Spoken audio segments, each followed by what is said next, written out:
The Mortimer Group is a recruitment consultancy, a quality recruitment consultancy. We started it back in 1976 as a high-quality secretarial recruitment consultancy, and somewhat involuntarily grew to be one of the leading, probably, quality office recruiters in the UK today, with offices in Manchester, London, Birmingham, Manchester, Paris, Brussels, Nottingham, and Bristol.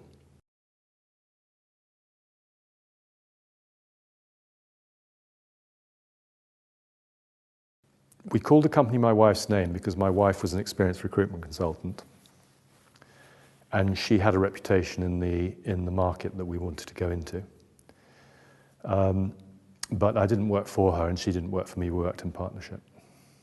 Oh yeah, you argue a lot. Well, you do argue, actually, yes, you do argue.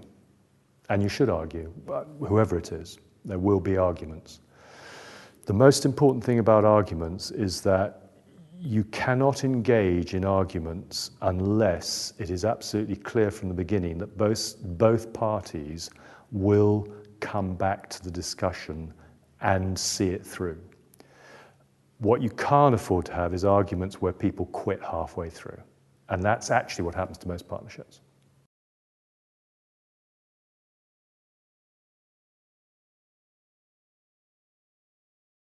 The important thing to understand is that acquisitions are not the best way to expand.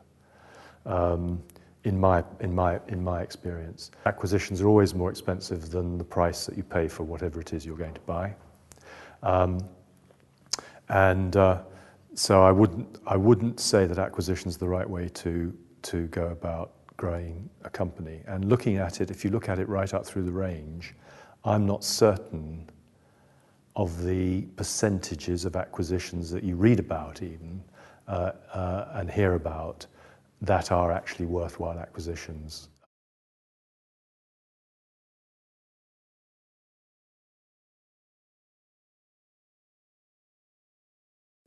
We have bought businesses where we were left with nothing but the database, the lease, the billings, and all of that sort of stuff, and it's no good.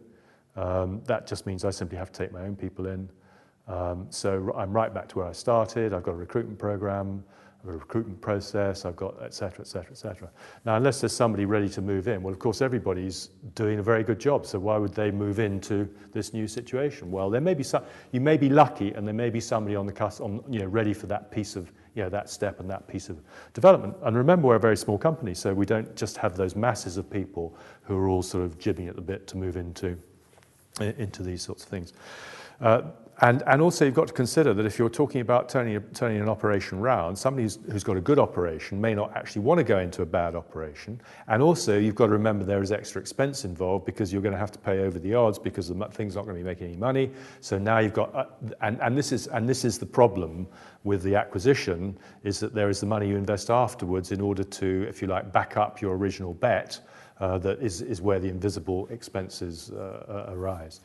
But we have had operations where where changes need to be made, and we didn't make those changes, or rather we approached the need to make those changes exactly the same way as I've just described, i.e.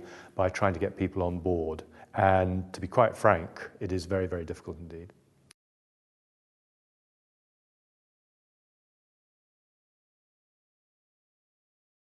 Effectively, we're a service business, and therefore the business is about the people who are working the business, as well as obviously your clients and your candidates.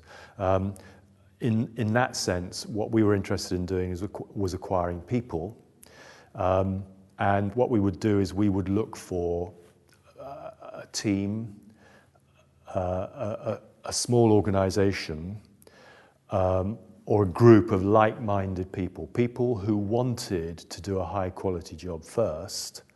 And then, interestingly enough, there are all kinds of, the financials that surround that are actually far, far better, both for candidate, client, and for the consultant, than the kind of operations, the financially led recruitment consultancies that you see in the market today. So there's a sort of virtuous circle in that whole package, And that builds up and builds up and builds up, and as a result of that, we get tremendous loyalty from the people who do join and who do enjoy the kind of environment that we have, which is quite a special environment for all kinds of reasons. So our acquisitions are all springboard acquisitions, and it depends entirely on who's there. And the best ones have always been where we've found a good team.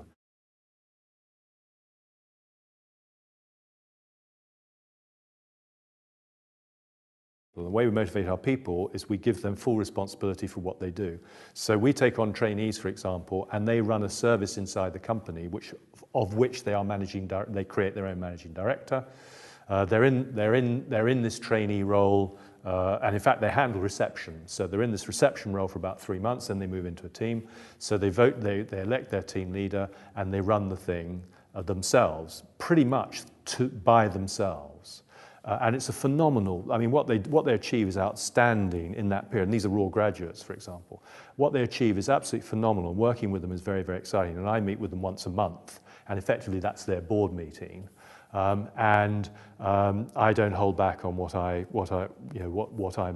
how I deal with them. I deal with them as adults, and I expect them to respond as adults. And by golly, they do that. They're outstanding.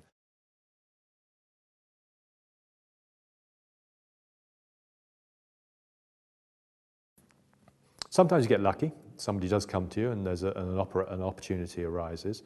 Mostly when they come to you, the problem with people who actually come to you is that they think that you're Father Christmas and that you are going to give them their retirement package and all their troubles will be over.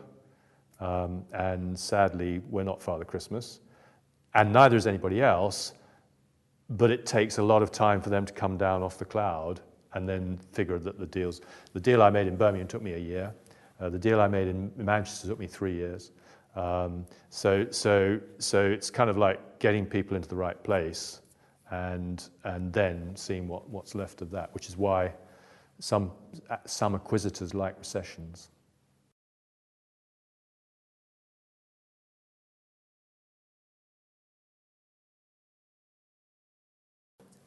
In 1986, I went to my accountant, the company accountant, and said that I wanted the entire company to have the full profit and loss sheet of the company every month, so that they knew exactly where the money was going, and et cetera, et cetera, et cetera. So he said, okay, and I said, well, if we got that, if he could do that for me, that we would get an immediate increase in turnover of some 30%.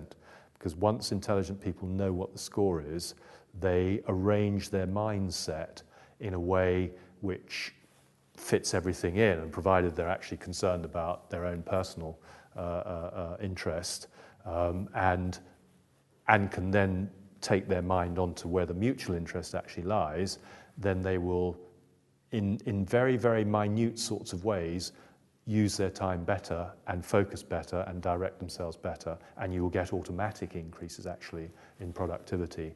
So those people who know what's going on are more productive than those people who do not know what's going on.